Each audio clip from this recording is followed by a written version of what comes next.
9 नवंबर 2019 भारत के इतिहास का वो दिन बना जिस दिन राम मंदिर विवाद में एक ऐतिहासिक मोड़ आया।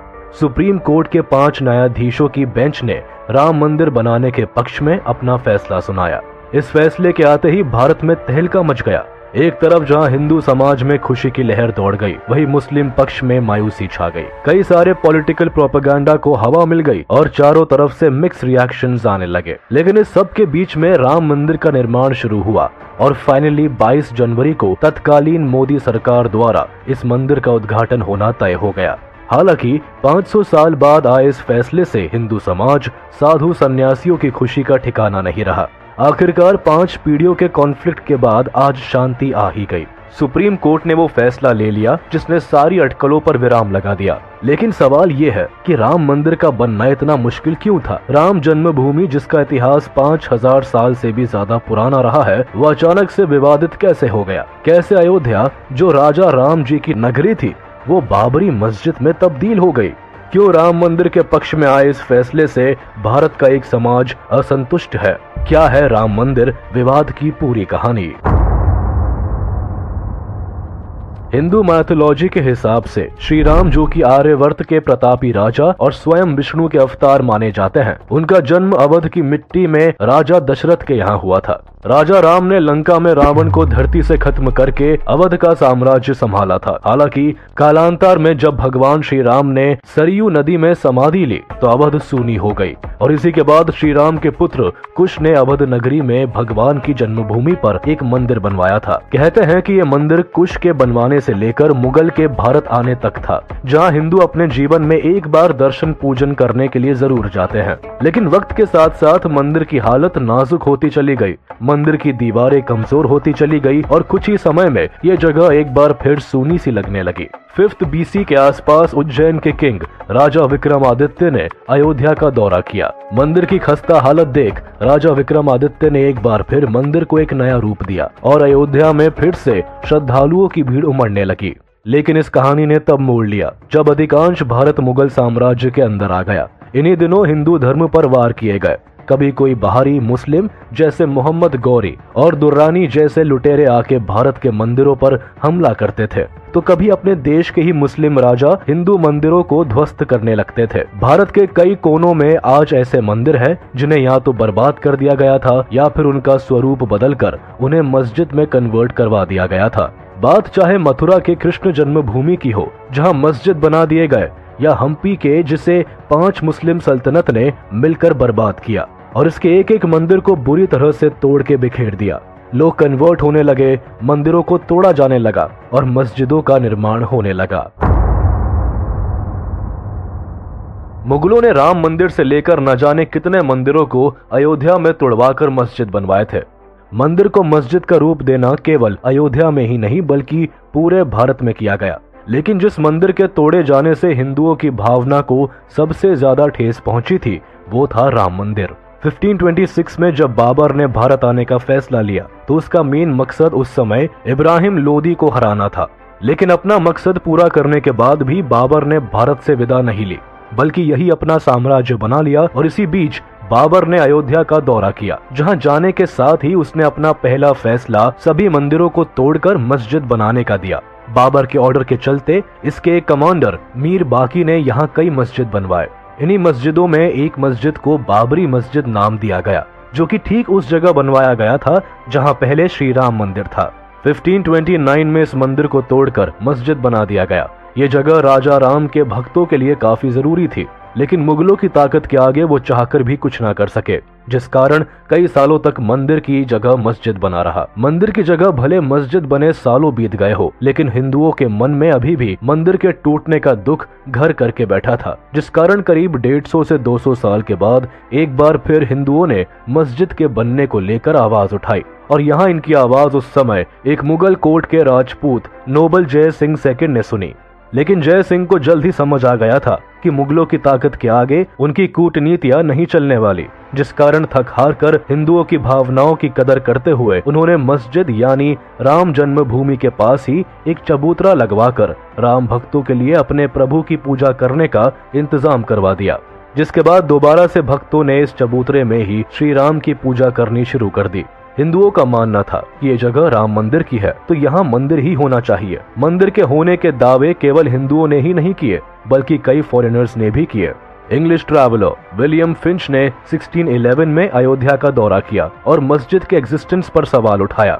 यही नहीं, और भी अन्य विजिटर्स ने भी लिखा कि किस तरह से मंदिर को तोड़ मस्जिद बनवाया गया। एक यूरोपियन जेसुइट मिशनरी जोसेफ टाइफेंथलर ने 1743 से लेकर 1785 तक भारत में अपना समय बिताया और इसी दौरान इन्होंने अयोध्या का दौरा भी किया। अयोध्या जाने के बाद जोसेफ 1788 में फ्रेंच में लिखते हैं कि किस तरह से मुगलों ने हिंदू मंदिर को तोड़कर उसकी जगह एक 3 पिलर मस्जिद को बनवाया।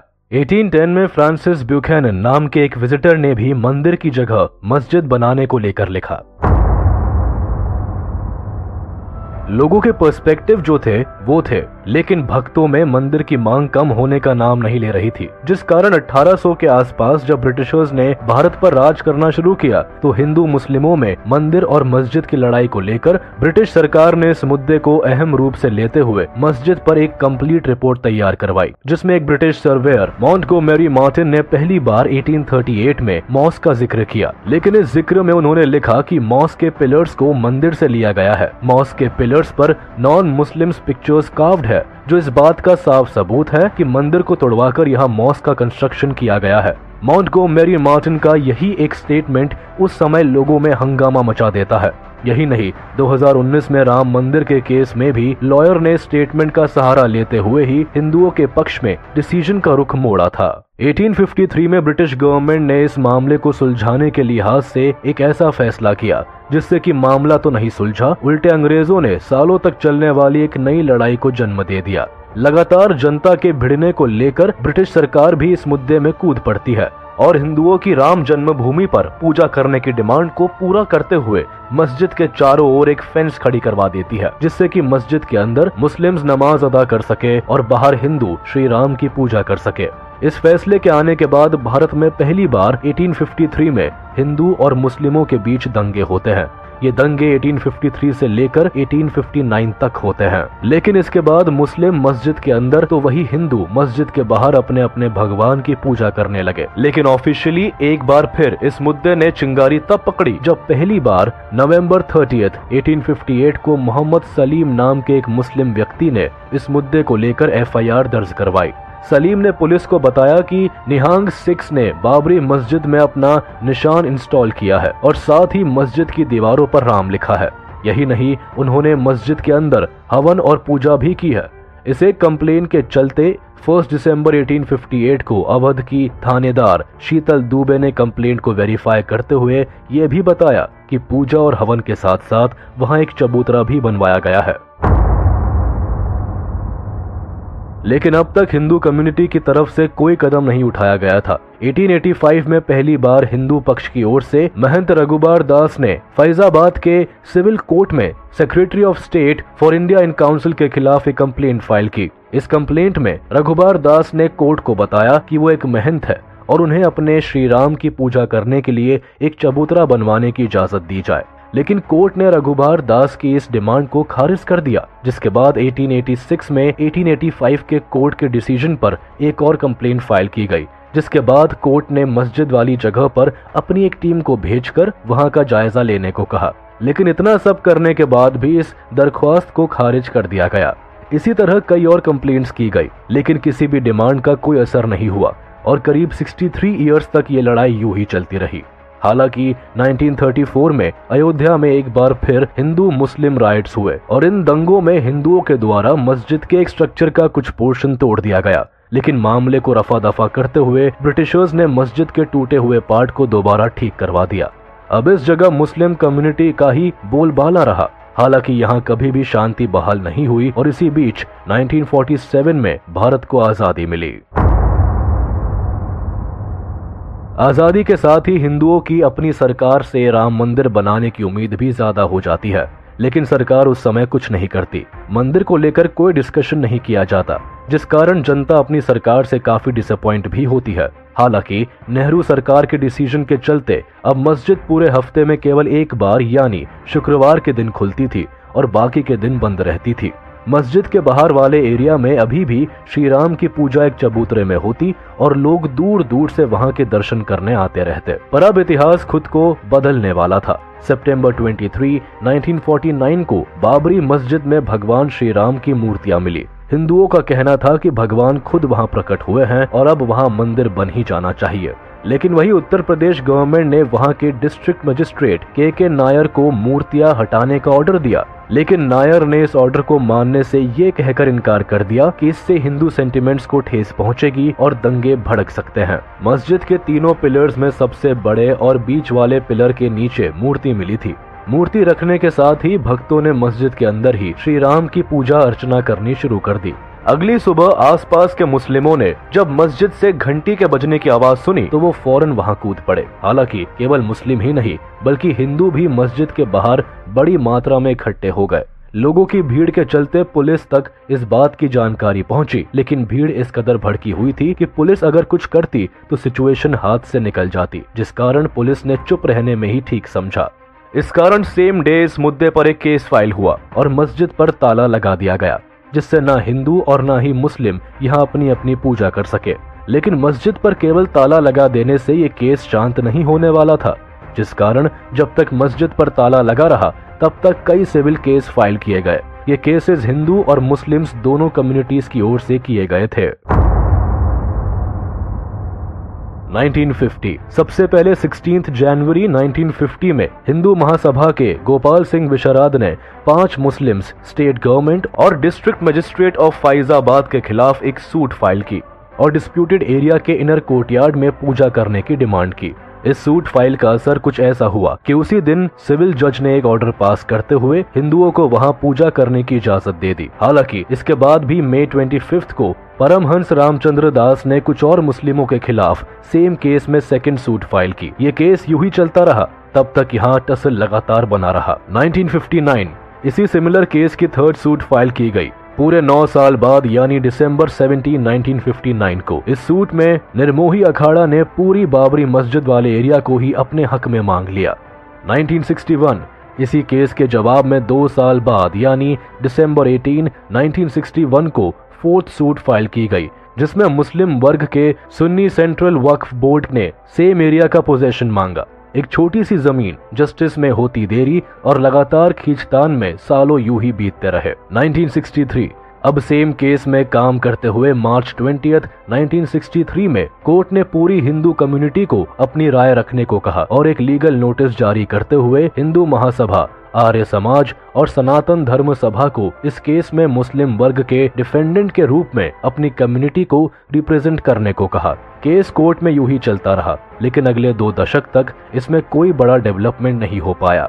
1984 में द अयोध्या मूवमेंट शुरू हुआ, जिसे मेनली BHP यानी कि विश्व हिंदू परिषद के कार्यकर्ताओं ने शुरू किया था। इस मूवमेंट का मेन मकसद पूरे भारत में राम मंदिर के इतिहास और इसके स्ट्रगल्स का अवेयरनेस फैलाना था। इन्हीं दिनों इस आंदोलन को गोरखपुर के महंत अवैधनाथ ने लीड किया था।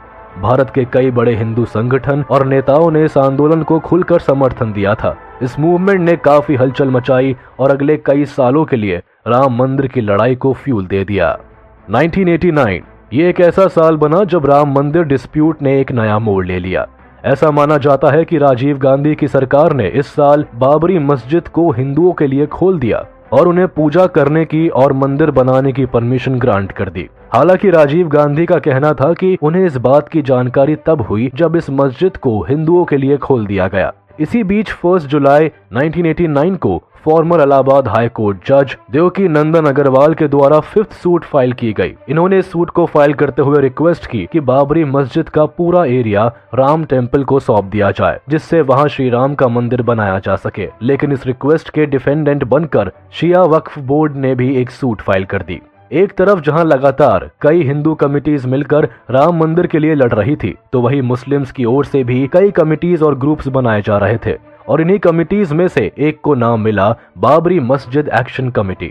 इस कमेटी में कई मुस्लिम्स एक साथ मिलकर मस्जिद के सपोर्ट में खड़े हो गए। लगातार बातचीत के बीच जुलाई 12, 1989 को इलाहाबाद हाई कोर्ट ने एक ऑर्डर पास किया, जिसमें सभी 5 सूट्स को हाई कोर्ट के 3 जज बेंचेस को ट्रांसफर करने को कहा गया। अगले ही साल इस कहानी में एक नया मोड़ आया। 1990 एक तरफ जहां कोर्ट में राम मंदिर और बाबरी मस्जिद को लेकर तकरार चल रही थी, तो वहीं दूसरी ओर जनता से लेकर बड़े बड़े लीडर्स भी इस मुद्दे को लेकर काफी सीरियस होते जा रहे थे। कुल मिलाकर इस समय तक ये केस एक नेशनल मुद्दा बन गया था, जिस पर आम जनता से लेकर नेशनल मीडिया तक की नजर थी। इसी बीच 1990 में सितंबर से लेकर अक्टूबर तक बीजेपी लीडर लाल कृष्ण आडवाणी ने एक रथ यात्रा निकाली, जिसका मेन लक्ष्य राम मंदिर बनवाने की मांग करना था। गुजरात से अयोध्या के लिए तय की गई ये राम रथ यात्रा एक पॉलिटिकल और रिलीजियस रैली थी, जिसके द्वारा राम मंदिर के कंस्ट्रक्शन की मांग कर रहे ऑर्गेनाइजेशंस को सपोर्ट करना था, जिसमें विश्व हिंदू परिषद और संघ परिवार भी शामिल थे। हालांकि उस समय इस रैली के कारण हिंदुओं में राम मंदिर को बनाने को लेकर मांग और तेज हो गई, जिससे सिचुएशन और खराब होने लगी और इसी कारण बिहार में LK आडवाणी को गिरफ्तार कर लिया गया। आडवाणी एक बीजेपी लीडर थे। उनके गिरफ्तार होने से लोगों में हड़कंप मच गया, जिसका नतीजा ये निकला कि बीजेपी ने तब की VP सिंह की गवर्नमेंट से अपना समर्थन वापस ले लिया। इस रैली का असर कुछ ऐसा हुआ था कि आडवाणी के गिरफ्तार होते ही हिंदू लोग पहली बार मस्जिद को डिमोलिश करने पहुंच गए, लेकिन यहाँ उनकी सिक्योरिटी फोर्सेस के साथ झड़प हो गई और इसमें कई लोग मारे भी गए। इस एक इवेंट के बाद भी कई हिंदू मुस्लिम राइट्स देखने को मिले, जिसमें काफी लोगों की जानें गई। 1991 राइट्स होने के बाद भी ये सिचुएशन शांत नहीं हुई, बल्कि अगले ही साल यानी 1991 में अक्टूबर 7 से लेकर अक्टूबर 10 के बीच उस समय की यूपी गवर्नमेंट यानी कल्याण सिंह सरकार ने ब्रिटिशर्स की तरह डिस्प्यूटेड लैंड को लैंड एक्विजिशन एक्ट की तरह टूरिज्म के पर्पज से अपने अंडर में ले लिया। लेकिन इस लैंड एक्विजिशन को मुस्लिम्स के थ्रू 6 रिट पिटिशंस का हवाला देते हुए चैलेंज किया गया, जिसके बाद 11 दिसंबर को कोर्ट ने इस एक्विजिशन को रद्द कर दिया और कोर्ट के इस डिसीजन के बाद फाइनली एक ऐसा इंसिडेंट हुआ जिसने अयोध्या के राम मंदिर के केस को एक अलग ही दिशा में मोड़ दिया। 6 दिसंबर 1992 एक ऐसी तारीख जिसे कुछ लोग जश्न के तौर पर मनाते हैं तो कुछ काले दिवस के तौर पर। इस दिन बाबरी मस्जिद को गिराने का वो कारनामा हुआ था जिसे चाहकर भी सरकार तो क्या पुलिस की गोली भी नहीं रोक पाई थी। अगर लाखों लोगों को मंदिर बनवाने के लिए अपनी कुर्बानी देनी पड़े तो बेशक वो देंगे। ये शब्द कई हिंदू और बड़े लीडर्स के थे जिनका मस्जिद की दीवारें गिराने में बड़ा हाथ था। इस दिन सालों से मंदिर के लिए चली आ रही लड़ाई को लड़ने एक दो नहीं बल्कि करीब 2.5 से 3 लाख के आसपास लोग अयोध्या पहुंचे थे। थाउजेंड्स ऑफ एक्टिविस्ट, जिनमें ज्यादातर लोग विश्व हिंदू परिषद और शिवसेना के थे, उन्होंने मिलकर इस विवादित मस्जिद को तोड़ दिया। हिंदू धर्म के लाखों लोग मस्जिद को तोड़ने के पर्पज से अयोध्या में जमा नहीं हुए थे, बल्कि इनका मेन मकसद कार सेवा करना था और इसीलिए 6 दिसंबर के 2 दिन पहले ही पूरे देश से बड़े बड़े पुजारी और नेता इस जगह पर इकट्ठे होने लगे। बस फिर क्या था, राम भक्तों के अंदर ऐसा जुनून पैदा हुआ कि ना एक कदम पुलिस ने आगे बढ़ाया ना किसी और सिक्योरिटी फोर्स ने। सभी कार सेवकों ने मिलकर मस्जिद के गुंबद की चढ़ाई कर दी और एक एक करके शाम तक मस्जिद के 3 गुंबद गिरा दिए। यही नहीं बल्कि सुबह इस जगह पर कोई मस्जिद नहीं बल्कि मस्जिद के ढांचे पर जैसे तैसे कुछ चीजों की मदद से बना एक मंदिर का स्ट्रक्चर था, जिसे एक भगवा रंग के कपड़े से ढका गया था। मस्जिद को तोड़ मंदिर तो बना दिया गया था, लेकिन इस डेमोलिशन के बाद देश ही नहीं बल्कि दुनिया भर में हिंदू और मुस्लिम के बीच जंग छिड़ गई। जगह जगह पर दोनों धर्म के बीच मारकाट होने लगी और कुछ ही दिनों में करीब 2 से 3 हजार लोगों की जान चली गई। यही नहीं, भारत के बाहर यानी पाकिस्तान, बांग्लादेश और अफगानिस्तान जैसे देशों ने अपने देश में कई हिंदू मंदिरों को तोड़ दिया, हिंदुओं की दुकानों में आग लगा दी और कई हिंदुओं को जान से खत्म कर दिया। बाबरी मस्जिद डेमोलिशन के वक्त सेंट्रल में कांग्रेस की सरकार थी, जिसने डेमोलिशन के वक्त कार सेवकों पर गोली चलाने तक की इजाजत दे दी थी। इस गोलीबारी में भी कई लोगों की जान गई। देखा जाए तो सरकार को पहले से ही आशंका थी कि 6 दिसंबर को अयोध्या में कुछ बड़ा होने वाला है, जिस कारण बार बार सेंट्रल यूपी सरकार को यूपी में प्रेसिडेंट रूल लागू करने को कह रही थी। हालांकि उस समय यूपी के सीएम कल्याण सिंह ने सरकार को भरोसा दिलाते हुए कोर्ट में हल्फनामा भी दिया था कि चिंता की कोई बात नहीं और वो कुछ भी ऐसा वैसा नहीं होने देंगे। लेकिन जब हिंसा भड़की और बाबरी मस्जिद को तोड़ा जाने लगा तो कल्याण सिंह ने पुलिस को साफ तौर पर कार सेवकों को हाथ तक न लगाने के इंस्ट्रक्शंस दिए थे। इस हिंसा के बाद इससे पहले सरकार कल्याण सिंह से उनका इस्तीफा मांगती, उन्होंने खुद अपना इस्तीफा सरकार को सौंप दिया। इस केस में कल्याण सिंह पर कंटेम्प्ट ऑफ कोर्ट का केस भी फाइल किया गया। हालांकि मस्जिद को तोड़ मंदिर बनाना इस मुद्दे का अंत नहीं बल्कि शुरुआत थी। इस इंसिडेंट के बाद असल ट्रेजेडी शुरू होती है। जो मामला अब तक केवल कोर्ट के दरवाजे खटखटा रहा था, अब उसे जनता ने अपने हाथ में ले लिया और हर तरफ मार काट चालू हो गई। आने वाले कई महीनों तक हर जगह कम्युनल राइट्स देखे गए, जिसमें थाउजेंड्स ऑफ लोगों ने अपनी जान गंवा दी। यही नहीं, मस्जिद तोड़े जाने को लेकर आने वाले सालों में भारत में टेररिस्ट अटैक्स भी देखने को मिले। 16 दिसंबर 1992 को होम मिनिस्ट्री के द्वारा एक ऑफिशियल इंक्वायरी भी बिठाई गई, जिसके लिए लेबरहान कमीशन नाम की एक कमेटी को फॉर्म किया गया। इस कमीशन ने पूरे मामले की जांच पड़ताल में करीब 399 सिटिंग्स की, जिसमें 16 साल के आसपास तक का वक्त लग गया। जिसमें सामने आया रिजल्ट में ये साफ हो गया कि मामले की पूरी प्लानिंग पहले से ही हो गई थी। अब इस टाइम तक सेंटर में कांग्रेस की नरसिम्हा राव गवर्नमेंट का शासन था। इन्होंने इस मामले को सुलझाने के लिए एक प्रपोजल पेश किया, जिसके हिसाब से डिस्प्यूटेड लैंड एरिया पर एक मंदिर, एक मस्जिद, एक लाइब्रेरी और एक म्यूजियम बनाने का फैसला लिया गया। लेकिन बीजेपी को यह प्रपोजल बिल्कुल रास नहीं आया और उन्होंने इसका जमकर विरोध किया। अगले एक दशक तक ये डिस्प्यूट यूं ही चलता रहा। अब कार सेवक, विश्व हिंदू परिषद और अन्य कमिटीज अपने अपने मत को मजबूत बनाने में जुटे रहे। फिर लगभग 10 साल बाद 2002 में एक नया बदलाव हुआ।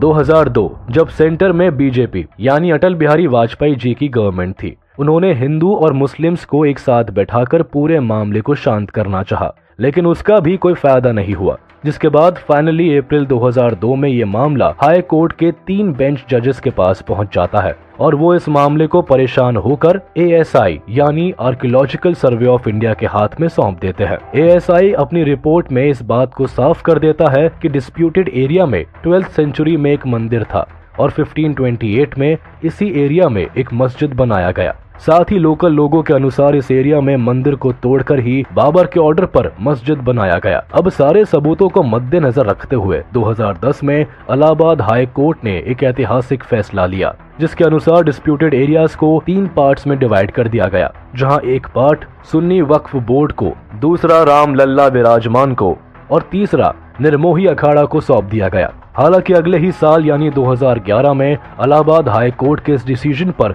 सुप्रीम कोर्ट ने रोक लगा दी, जिसके बाद फरवरी 2016 में राम मंदिर को बनवाने के लिए सुब्रमण्यम स्वामी ने सुप्रीम कोर्ट में एक केस फाइल किया। जिसके बाद मार्च 2017 में chief justice of supreme court justice JS Khehar ने इस पूरे डिस्प्यूट को कोर्ट के बाहर आपसी सहमति से सॉल्व करने की एडवाइस दी।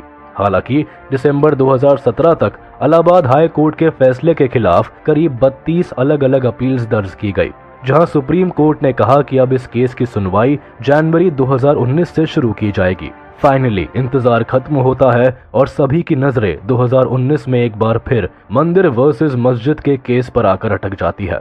हालांकि इस साल सबसे पहले 8 मार्च को सुप्रीम कोर्ट इस केस को मीडिएशन के लिए 3 लोगों के एक पैनल में सौंप देती है, जिसकी रिपोर्ट 8 हफ्तों के अंदर सुप्रीम कोर्ट को चाहिए थी। 8 हफ्ते बाद जैसे ही अगस्त 2, 2019 को ये रिपोर्ट सुप्रीम कोर्ट को सौंपी जाती है, वैसे ही वो इस केस में लगातार हियरिंग स्टार्ट कर देता है और जैसे ही अगस्त 16, 2019 को हियरिंग खत्म होती है, वो अपने वर्डिक्ट को रिजर्व करके रख लेता है। अब सीधे नवंबर 9 को सुप्रीम कोर्ट की एक 5 बेंच जजेस का एक पैनल अपना वर्डिक्ट सुनाता है, जिसके हिसाब से करीब 2.77 एकड़ का डिस्प्यूटेड लैंड एरिया राम जन्मभूमि को सौंप दिया जाता है और इसके साथ ही 5 एकड़ का एरिया मॉस्क के लिए भी दिया जाता है।